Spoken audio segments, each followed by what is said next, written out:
Terminado o almoço, o senhor Domingos falou a Nicolau. Penso que pegaram o gado todo, não, Nicolau? Pegaram, patrão. Se faltar algum, nós pega depois.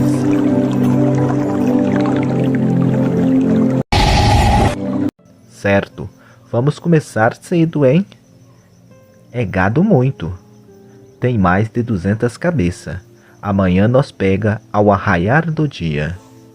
Ótimo, nós estaremos aqui. Os meninos querem ver tudo como é. Eles também querem ajudar. Eu tenho trabalho para eles, disse sorrindo o vaqueiro.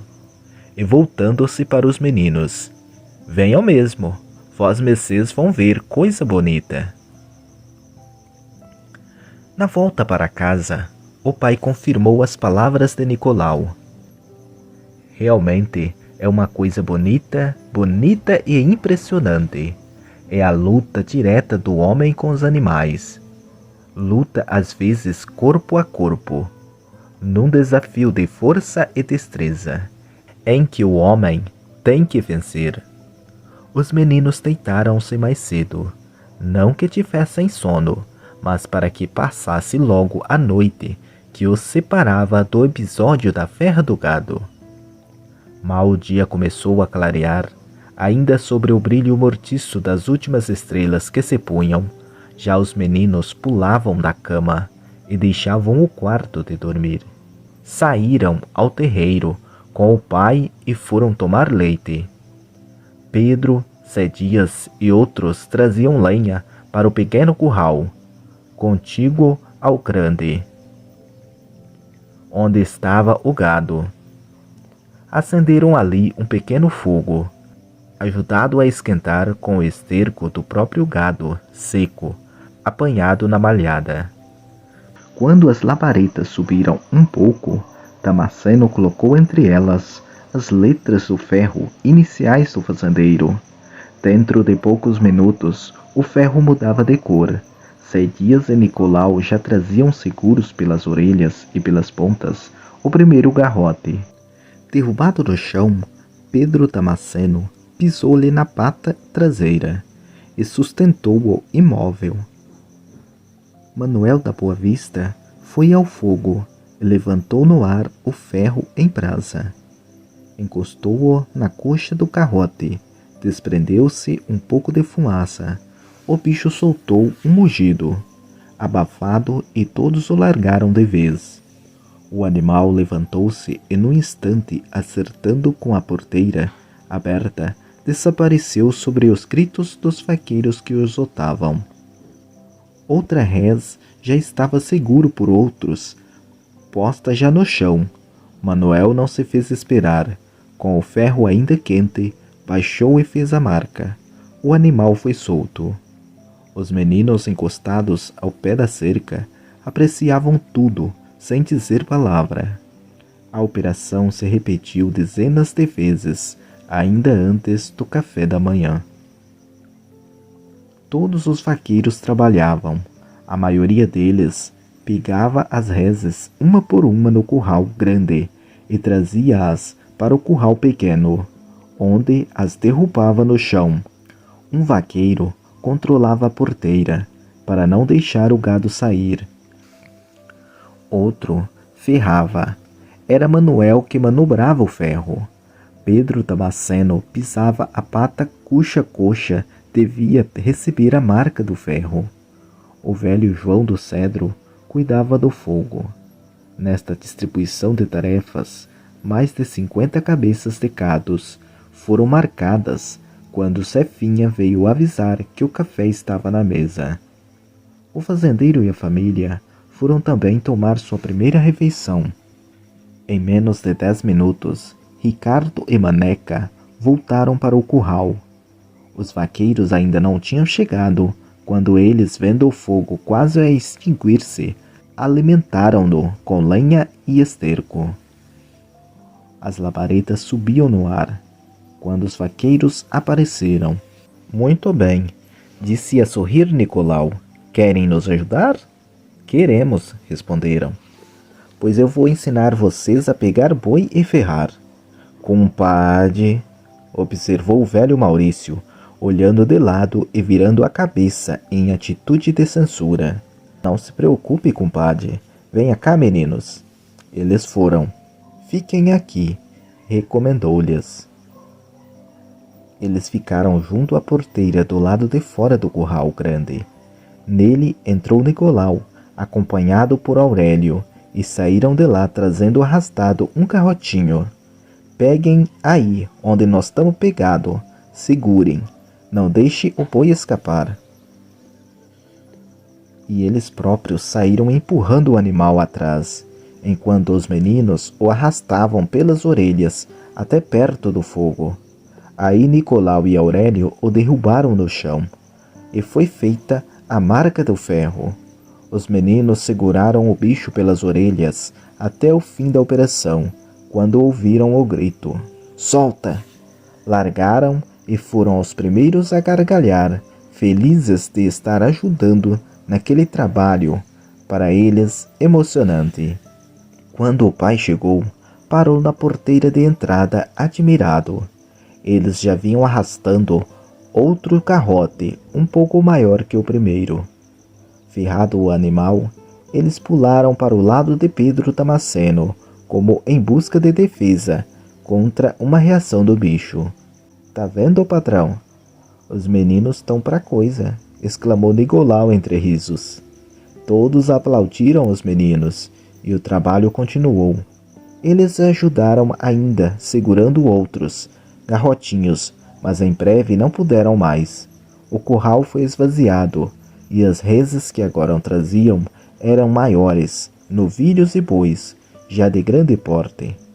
Eram laçados no curral grande e trazidos para o mourão, plantado no centro do curral pequeno. Às vezes, aí se viam os dois meninos seguros à corda de couro de laçar que lhes oferecia o vaqueiro. Pelo meio-dia só restava no curral grande umas 20 cabeças de gado. Os bois maiores, mais bravos, mais esquivos, lá estavam. Eles iriam proporcionar o espetáculo da tarde, como encerramento da luta. Suspenderam o trabalho. Era hora de almoço. O fazendeiro e a família foram para a casa.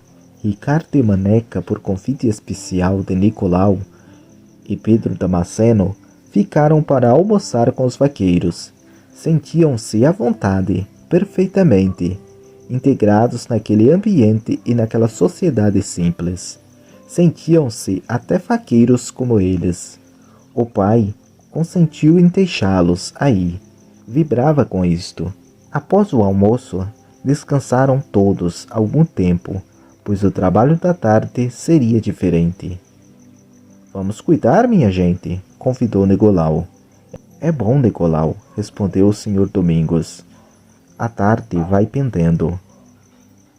"Quem quer laçar o primeiro?", perguntou o vaqueiro. Todos se entreolharam. "Eu laço", gritou Maneca. Todos acharam graça no repente do menino e sorriam com ele. "Vosmecê ainda é pequeno, patrãozinho. Vosmecê vai ferrar, tá certo?", acrescentou o vaqueiro. "Tá certo", confirmou o pequeno usando a mesma linguagem. "Eu laço", disse Pedro Damasceno, e foi logo apanhando a corda de couro. Dirigiu-se para o curral. A vaqueirama e todos mais o acompanharam. Pedro Damasceno chegou à porteira do curral grande. Olhou para dentro. O gado se reuniu no canto oposto, fugindo o mais possível das pessoas que se aproximavam. Nenhuma res ficava parada. Todas pisavam num pé e noutro, inquietas, amedrontadas, umas empurrando as outras, de encontro à cerca do curral. Damasceno mirou um boi preto, espantatiço, cuja cabeça, elevando-se por cima do rebanho, não parava de voltar-se para todos os lados, vendo o perigo que corria. O vaqueiro entrou sozinho no curral e foi aproximando-se do gado, por um lado rodando o laço aberto por cima da própria cabeça, enquanto falava a meia voz para acalmar os animais. Quando chegou um pouco mais perto, o rebanho partiu a um tempo, num tropel violento, como se uma mola única impelisse todas as vezes.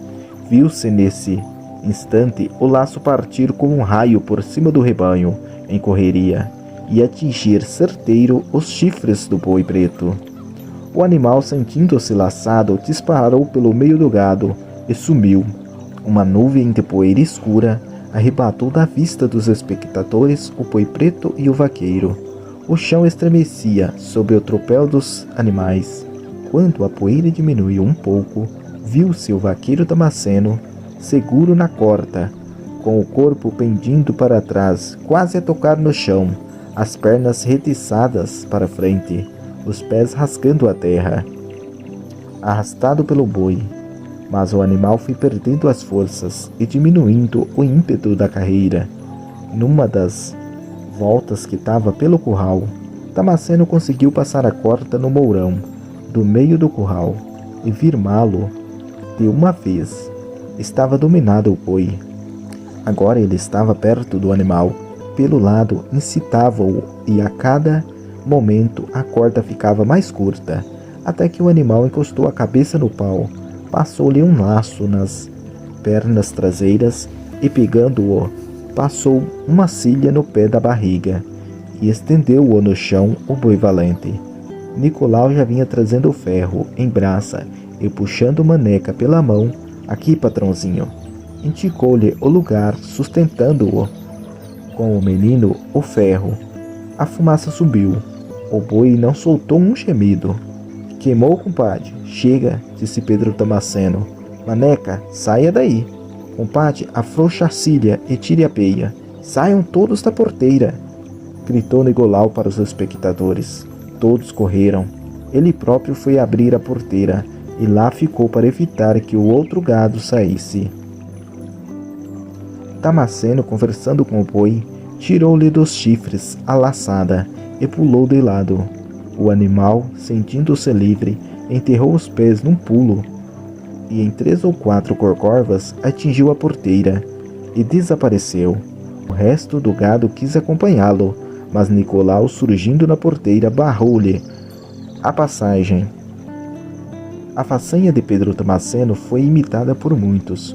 O rebanho preso era cada vez menor e as reses eram cada vez mais espantadiças. Quando faltavam 8 ou 10 cabeças apenas, Nicolau lançou um desafio terrível. Quem quer pegar um boi à unha sem corda? Meu pai, isso é possível com este gado grande? Perguntou espantado Ricardo. É, meu filho, estes homens são uns bichos, uns gigantes. Eu pego, seu Nicolau. Era João de Virgílio, que aceitava o desafio. Virgílio simplesmente confiava no filho. João de Virgílio entrou no curral grande. Um boi rajado chamou-lhe a atenção. Avançou em direção ao animal, que conheceu que fora avisado. Estando atrás do rebanho, forçava os outros para abrir passagem. Quando se sentiu seguro pela cauda, pulou com uma rã, açoitando os pés nos ares para atingir o seu perseguidor. Mas o caboclo também pulava de lado e se livrava dos pés do boi. E a correria começou doida, desvairada, uns levando os outros de roldão. No meio daquele tropel, João de Virgílio, sem que visse como, passou a agarrar-se no lombo do boi. Subiu e cavalgou-o, agarrando-o às orelhas do animal e deitando ao longo do pescoço. O boi urrava com a língua para fora da boca. Estava rendido. Depois de mais alguns minutos de resistência inútil, parou sozinho, isolado do resto do rebanho, e João levantou a espalmada no ar como sinal de vitória. Saltou no chão, segurou uma orelha do boi com a mão direita, com a mão esquerda segurou fortemente as ventas do animal e foi puxando-o lentamente para o mourão. Nicolau veio ajudá-lo a amarrar, piando-o e estendendo-o no chão. Zé Dias entrou com Ricardo, trazendo o ferro. Os dois ferraram o boi, que foi solto. O velho João do Cedro chegava à frente da casa puxando um cavalo, pôs-lhe a sela e tudo mais necessário para campear. Depois que ferraram mais uns tantos, restavam no curral apenas 2 bois. Eram 2 animais impressionantes. Um era esguio de pernas compridas e nervosas. O bicho sapateava, procurando uma brecha no curral para escapar. Via-se que era um boi corredor. O outro era completamente diferente. Baixo, grosso, de pontas ameaçadoras, pescoço grosso e que, quase solado como estava, partia de vez em quando para a porteira, com a intenção de pegar alguém nas aspas. Boi que arremetia, Nicolau falou. Agora vamos ter o melhor da festa. Só tem 2 bois escolhidos para dar o derradeiro número do espetáculo. Quem quer pegar o boi corredor à unha no campo aberto? Eu, seu Nicolau, era a voz de Manuel da Boa Vista, pois vós, Messê, pode ir montar. Pessoal, vamos todos lá para frente da casa, no terreiro, e tenham cuidado. Todos saíram e se acolheram sobre o telheiro da casa. Nicolau ficou na porteira do curral grande. Coló ficou na porteira de saída. Manuel da Boa Vista montou no cavalo e aguardou. Lá vai, seu Manuel! Gritou de lá Nicolau. O boi saiu na porteira, como uma bala, e partiu em direção à caatinga. Manuel da Boa Vista disparou o cavalo atrás. Menos de 1 minuto durou a corrida. Quando se aproximava dos matos, no fim da malhada, o boi, sentindo o vaqueiro no encalço, levantou a cauda num supremo esforço para alcançar maior velocidade. O vaqueiro, num lance de raio, segurou-o, o abano da cauda do boi. Emparelhou-lhe o cavalo e deu um puxão de lado. Ouviu-se um baque surdo, as patas do animal subiram no ar. O vaqueiro, deixando o cavalo, saltou sobre o boi caído e segurou-lhe a cabeça dobrada sobre o pescoço. Estava vencido o animal corredor. Nicolau Damasceno, Maurício Zé Dias, todos ajudaram a segurar o animal. João da Pedra corria trazendo o ferro quente. Ferraram o boi. Todo mundo de vez, hein? Larga! Gritou Nicolau. Todos soltaram a uma e o animal levantou como um tufão e desapareceu nas caatingas. Gargalhadas e gritos o acompanharam. Agora quem quer topar o boi arremetendo? Foi a pergunta do vaqueiro-chefe. Era o último número do espetáculo, com uma vara de ferrão de apenas 1,5 metro de tamanho. O vaqueiro entra sozinho no curral e desafia o boi. Quando esta parte para picá-lo nos cornos, o homem deve esperá-lo na ponta da aquilhada, que é a vara, munida em uma das extremidades de um ferrão agudo. É isto que se chama topar o boi. É a tourada nordestina. Todos se encaminhavam para casa e ninguém respondia à pergunta de Nicolau. Como é, gente? Insistiu ele. Ninguém. Pedro Damasceno sorriu de lado e aceitou. Eu topo o boi, compadre. Entraram todos no curral pequeno. Desta vez até as mulheres se interessavam de ver o que ia acontecer. Alfredo e os irmãos, imitando João de Vigílio e outros, treparam na cerca do curral para ver melhor. O senhor Domingos, com a esposa Zefinha e as filhas, olhavam por entre os paus da cerca. O boi, vendo-se sozinho no curral, triplicou a raiva, olhando para os lados, fixando as pessoas.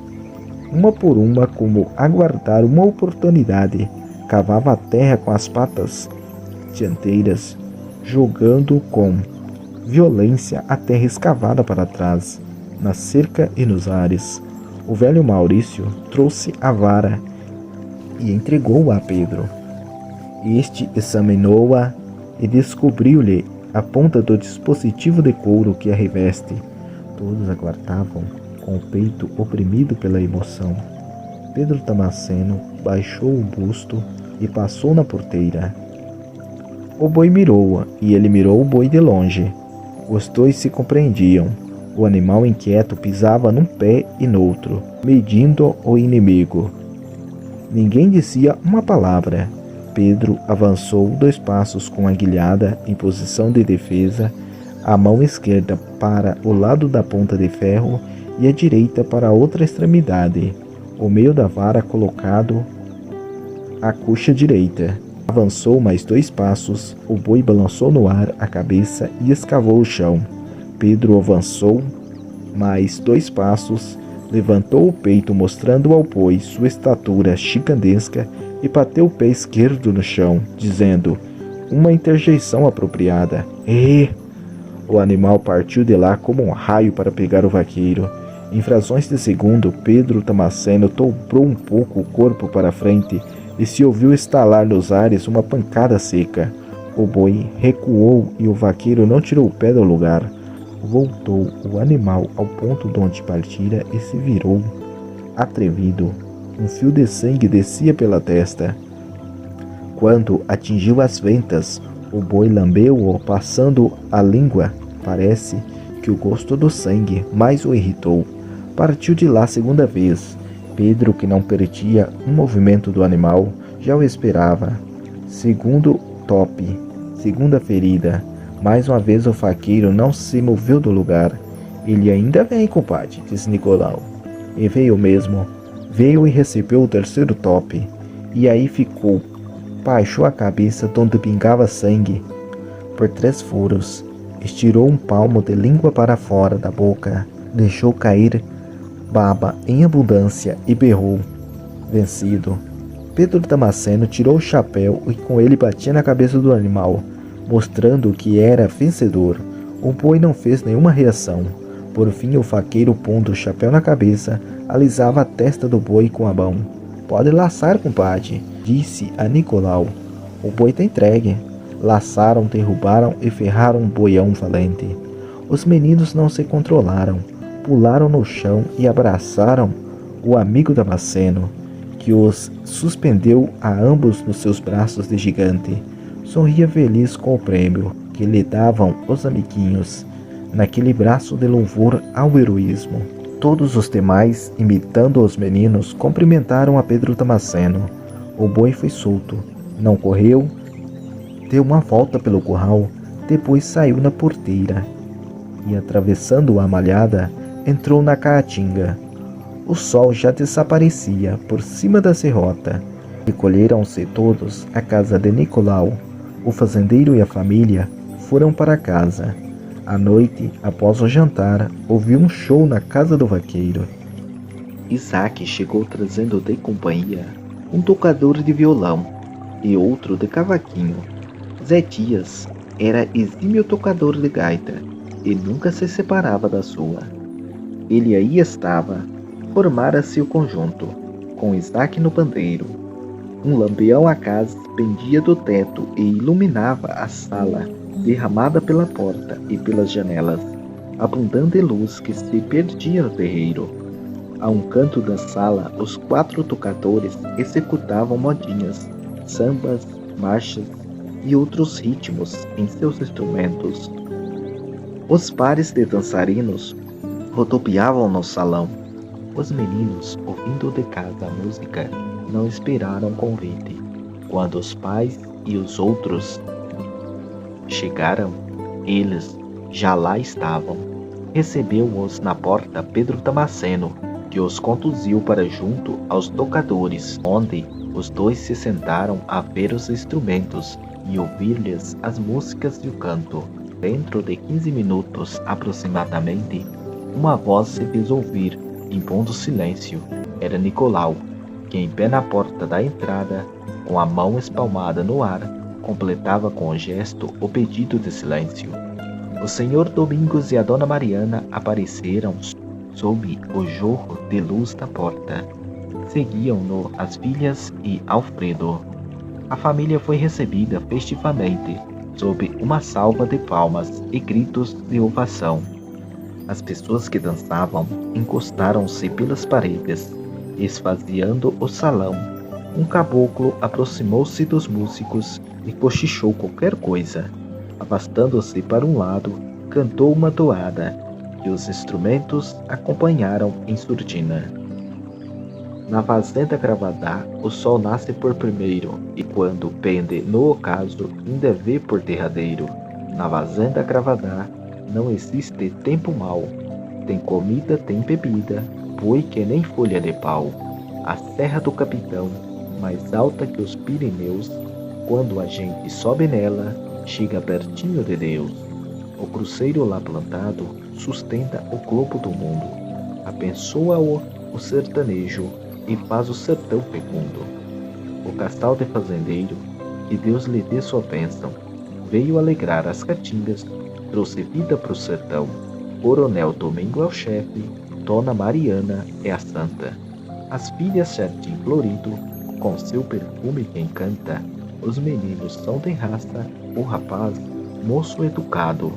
São da cidade no campo, vaqueiros civilizados. Dos matos eles não têm medo, no curral pinta o diabo. Pegam boi pelas orelhas, seguram boi pelo rabo. A família, tendo entrado no salão, parou perto da porta, a escutar a toada. Outro cantor assumiu o lugar do primeiro, e a música e a poesia improvisada continuaram. O sertão é traiçoeiro, parece que tem mandinga, mas o vaqueiro é valente, não tem medo de caatinga. Sobe morro, desce serra, corre vale e capoeira, não fica palmo de terra e não passe na carreira. Se o boi passa no trancado, ou pula por fundo falo, também lá passa o vaqueiro, montado no seu cavalo. O tropeiro do cavaleiro, nas caatingas do sertão, e tumpa no pé da serra, estremece todo o chão. Quando a poeira a levanta, na planície ou nos outeiros, ninguém enxerga o cavalo, nem o boi, nem o vaqueiro. Mas quando o barulho passa e a calma volta ao sertão, o cavalo anda sozinho, o boi tá preso no chão. Um terceiro poeta substitui aquele, e abrindo o peito em outro ritmo, começou a nova música. Depois de junto o rebanho, todo num bloco afinal, na direção do curral, o vaqueiro tão chocado, e abre o peito do poeta e a sua vida interpreta, cantando o seu aboiado. Mas o melhor da caatinga não é pega, não é nada, é a perigosa dourada do nordeste do sertão. O vaqueiro com a guilhada, topa do boi amarrada, sem tirar o pé do chão. Foi seu Pedro Damasceno, o herói dessa dourada. O boi deu 3 cabeçadas, foi 3 buracos na testa. O sangue no chão pingava, o boi vencido berrava, e assim acabou a festa. A família foi quem rompeu com palmas aos poetas improvisadores. Os aplausos se prolongaram. Era a poesia simples do sertão que se derramava ao som da música. O Sr. Domingos, agradecendo em nome da família, providenciou bebida para a festa e continuou noite adentro. Lá pelas tantas da madrugada, a lua cheia já pendia para o poente. A família se despediu. Todos foram dormir empalados pela música que se ouvia longe. Uma das primeiras preocupações e grande divertimento de meninos que chegam a uma fazenda para passar uma temporada é fazer armadilhas para pegar animais do campo, pássaros e outros bichinhos. Ricardo e Maneca não eram diferentes dos outros meninos da cidade, apenas eles não tinham costume destas coisas, nem sabiam consequentemente como fazê-las. Quando Isaac veio para a fazenda na noite do show, trouxe consigo o filho Gerson, já conhecido dos meninos, companheiro do pai nos trabalhos do campo. Já naquela noite, Maneca e Ricardo começaram a conversar com o menino, cujo nome lhe ficou na memória. Foram procurá-lo e o encontraram cedo na casa de Aurélio. O menino da roça, a princípio desconfiado, foi, aos poucos, aceitando a amizade dos 2 irmãos civilizados, e em meia hora de conversa já se entendia bem com eles, discutindo de igual para igual as brincadeiras comuns.